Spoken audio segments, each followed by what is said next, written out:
మనకు కావలసిన వనరులు, లక్ష్మి అంటే సంపదే కాదు, కావలసిన అన్ని రకాలైనటువంటి వనరులు మనకు కావాలి. కాబట్టి మనిషికి ఇవన్నీ కూడా లక్ష్మి వల్లనే, విష్ణు వల్లనే, స్థితికారకుడు వల్లనే సాధ్యమవుతుంది.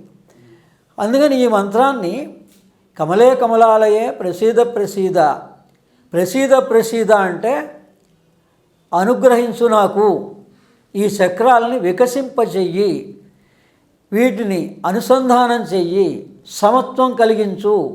అంటే ఈ చక్రాల్లో మనకి బ్యాలెన్స్ ఉండాలండి.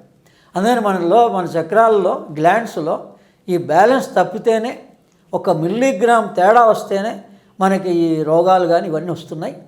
కాబట్టి ఈ మహాలక్ష్మి మంత్ర సాధన కేవలం మనకి ఐహికమైనటువంటి ధనము, వస్తు సంపద ఇవే కాకుండా మన దేహంలోని చక్ర శుద్ధి చేయడానికి కూడా ఉపయోగపడుతుంది. ఈ చక్రాలని, షట్ చక్రాలని ఎలా శుద్ధి చేసుకోవాలి అన్నదానికి రామకృష్ణ మాస్టర్ గారు ఒక అనుసంధానం ఇచ్చారు.